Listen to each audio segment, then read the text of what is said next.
मैं तीन छोटी छोटी कहानियाँ जल्दी जल्दी सुनाऊंगा, जितनी छोटी कर सकता हूँ जल्दी सुनाऊंगा, तो जुड़ी हुई है मेरी इन सब बातों के साथ। फरवरी के महीने में मुझको पूर्वांचल विश्वविद्यालय की टीचर्स एसोसिएशन जौनपुर में उन्होंने बुलाया था। तो मैंने उनसे कहा था कि जब वो ख़त्म हो जाएगा अगले दिन मैं रुकूंगा, खास रुकूंगा, ताकि एक इनफॉर्मल तरीके से बातचीत हो सके सारे शिक्षकों के साथ यूनिवर्सिटी के। तो उन्होंने इंतज़ाम किया उनका, बिल्कुल उन्होंने पहले से लिख के भेजा, अमुक अमुक कॉलेज जौनपुर का, उस कॉलेज में इसका इंतज़ाम किया जाएगा। जो शिविर का जब ख़त्म हुआ वो उनका चिंतन शिविर, तो रात को उनके जो प्रेसिडेंट थे मेरे पास बहुत ही अफसोस जताते हुए आए, माफ़ी मांगते हुए आए, कहने लगे जो कल जिसके लिए आप रुक रहे हैं खास, उसमें कुछ मुश्किल आ गई है। और बताते हुए बहुत दिक्कत हो रही है, फिर उन्होंने बता ही दिया मुश्किल ये आ गई है कि जिस कॉलेज में ये इंतज़ाम इसके हॉल में किया गया वो सबसे अच्छा हॉल है हमारे शहर का, सबसे सही जगह है, और वो एक प्राइवेट एडेड कॉलेज है। उन्होंने फिर बताया कि यूपी के सभी अधिकतर कॉलेज ऐसे ही होते हैं, एडेड कॉलेज होते हैं। तो वहाँ पे इंतज़ाम हुआ है, पर दिक्कत ये आ गई है कि आपने आज दिन में जो बोल दिया उसकी बात उनके मैनेजमेंट तक पहुँच गई है, और मैनेजमेंट के जो चेयरपर्सन है वो एक सांसद हैं बीजेपी के, उनके पास बात पहुंच गई है कि आपने क्या क्या कहा। और उनका जो आदमी ऐसी बातें करता है उसको हम अपने कैंपस में घुसने नहीं देंगे। तो उन्होंने निमंत्रण वापस ले लिया, अब आप वहाँ मीटिंग नहीं कर सकते हैं।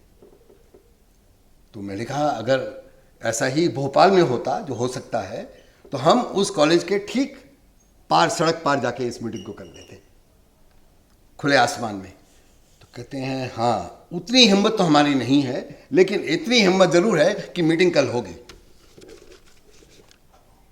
और मीटिंग उन्होंने की, तो कॉलेज से थोड़ा दूर हटके की मीटिंग हुई, और उस मीटिंग में उनके शिक्षकों ने जो एम्पिरिकल डेटा पेश किया अद्भुत था, उसमें आंकड़े ही आंकड़े थे।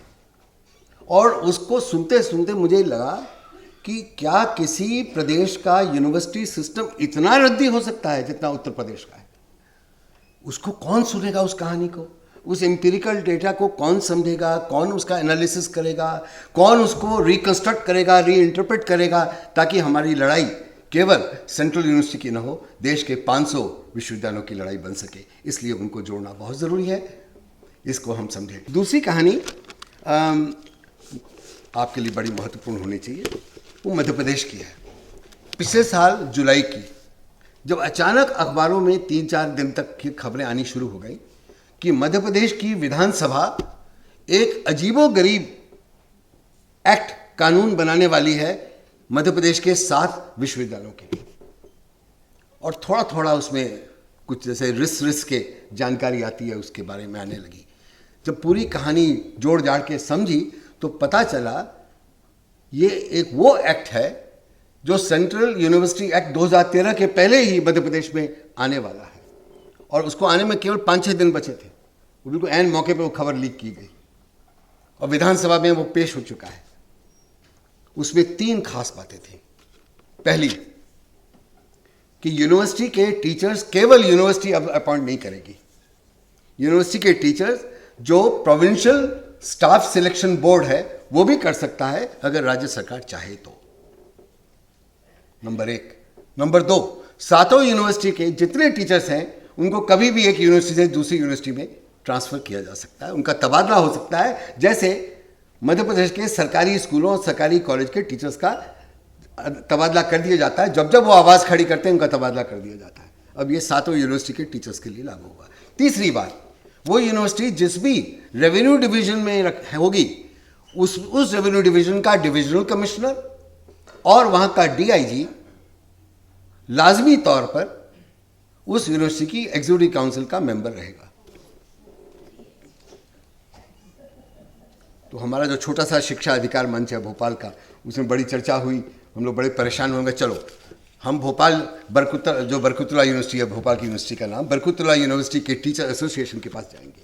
तो उनके पास गए तो उनके लोगों ने कहा हाँ हमने भी पढ़ा है। तो मैंने कहा पढ़ तो लिया ना, अब चलिए कुछ करें। तो उनमें जो सबसे वरिष्ठ थे, वो कहते हैं मैं तो 3 महीने बाद रिटायर हो जाऊंगा, अब मुझे क्या लेना देना इससे। किसी ने कहा मैं तो 2 साल की छुट्टी पर विदेश जा रहा हूं, लौट के देखूंगा।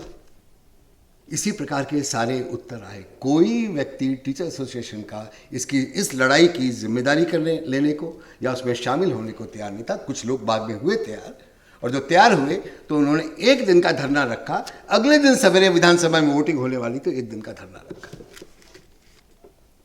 जब वो कानून पास हो गया, किसी ने उसका विरोध नहीं किया। उस तब तक 2-3 लेख लिखवा दिए लोगों से, कुछ तो आवाज उठी, पर किसी ने विधानसभा में विरोध नहीं। वो पास हो गया। जिस सेंट्रल यूनिवर्सिटी एक्ट के आप खिलाफ खड़े हैं, मध्य प्रदेश में वो पास हो चुका है, लागू हो गया है। ये 1 साल हो गया इसको लागू हुए। तो हमने जाकर फिर उस टीचर एसोसिएशन के एक महिला महासचिव हैं, वो जरा हमें दिख रहा था वो ज़्यादा सचेत हैं, तो वो हमारे कहने में मान गई कि हम 7 यूनिवर्सिटी की टीचर एसोसिएशन की पहली बैठक बुलाएंगे। तो पास हो चुका था। राज्यपाल को रोकने के लिए दस्तखत मत करो। उन्होंने बैठक बुलाई। शाम को उनका रेजोल्यूशन पास होता है 1 लाइन का कि हम लोग इस मुद्दे को लेकर मोहन भागवत को मिलने जाएंगे। मोहन भागवत क्या मिलने जाते हैं, उन्होंने पूरे देश के लिए उसको कानून बनवा दिया है। ये मेरी दूसरी कहानी। तीसरी कहानी आपके विश्वविद्यालय की है।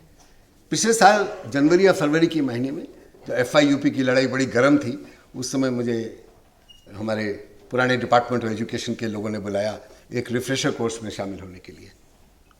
तो वहाँ पर मैंने पूरे पॉलिटिकल इकोनॉमी की बात की, WTO की, गैट्स की, वर्ल्ड बैंक की, किस तरीके से भारत का स्कूल सिस्टम बर्बाद किया गया 90 के दशक में, कैसे उसको बदनाम किया गया अगले दशक में, कैसे उसको बेचा गया उसके बाद के दशक में, अब बेचा जा रहा है इस समय।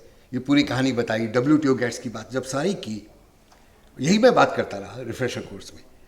जब भोजन के लिए ब्रेक हुआ तो सारे रिफ्रेशर कोर्स के पार्टिसिपेंट, ज़्यादातर एडहॉक टीचर्स थे, वो बाहर निकले। उनमें से एक टीचर निकलते हुए मेरी ओर देख के नहीं, पता नहीं अपने सब साथियों की ओर देखते हुए बड़ी जोर से चिल्लाते हुए बोला, अब मैं सारा खेल समझ गया, अब मैं सारा खेल समझ गया, अब मैं इस कोर्स बनाने वाले की वर्कशॉप में कभी भी नहीं जाऊंगा। वो कोर्स बनवाए जा रहे थे ना, उस कोर्स बनाने की वर्कशॉप में कभी भी नहीं जाऊंगा, मैं समझ गया सब मामला क्या है, और तुम लोग भी मत जाना। मुझे लगा मेरा आना सफल हो गया था वहां पर, क्योंकि मैंने इतनी बड़ी पॉलिटिकल इकोनॉमी की बात वो साफ की, वो समझ गए।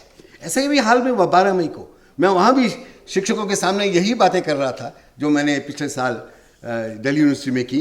मैं अभी फिर कर रहा था धरने में, सड़क पर खड़े हुए धरने में।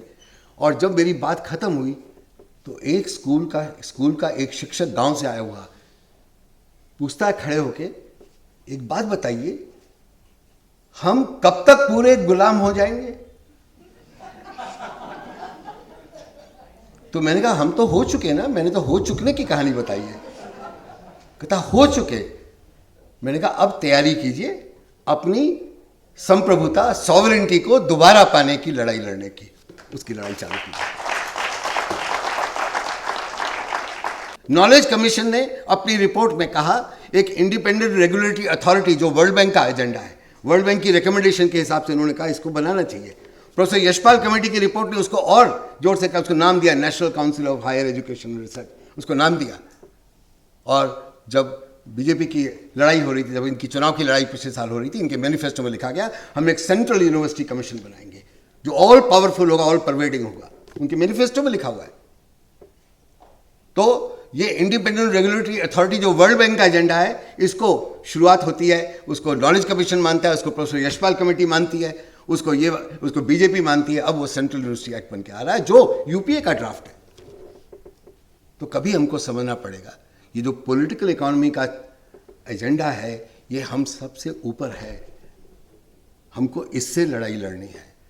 आपको मालूम है ना कि भारत की हायर एजुकेशन को 2005 से ऑफर किया जा चुका है, और दिसंबर में इस साल जो नैरोबी में कॉन्फ्रेंस होने वाली है, इंटर मिनिस्ट्रियल कॉन्फ्रेंस, अगर उसके पहले हायर एजुकेशन की ऑफर को विड्रॉ नहीं किया तो हमेशा के लिए, मैं हमेशा बोल रहा हूं, हमेशा के लिए वो एक ऐसी ऐसी फांसी का फंदा बन जाएगी जो कभी खोले नहीं जा सकती। It will become irrevocable offer. और भारत की पूरी एकेडमिक कम्युनिटी चुप है, और इसलिए हमको जागना है। इसलिए हमको इस एजेंडे को स्टेट यूनिवर्सिटी के टीचर एसोसिएशन तक ले जाना है, इस एजेंडे को आम समाज तक ले जाना है। और ये अगर हम चूक गए तो इतिहास हमको माफ़ नहीं करेगा। प्रोफेसर तनिका सरकार जैसे बोलती हैं, इतिहास माफ़ नहीं करेगा। इसलिए हमें जागने की ज़रूरत है। और WTO गैट्स के एजेंडे को अगर आप समझ लेंगे तो आप समझ जाएंगे। फिर आप ये सवाल नहीं पूछेंगे कि स्टेक होल्डर्स की मीटिंग क्यों नहीं बुलाते। भाई स्टेक होल्डर्स की मीटिंग बुलाई जा चुकी है। स्टेक होल्डर्स कौन है ये जानिए ना। स्टेक होल्डर्स ये लोग नहीं है, प्रोफेसर लोग और कोई मिनिस्टर लोग।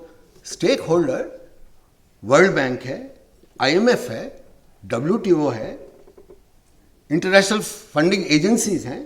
ये सबके साथ मीटिंग हो चुकी है।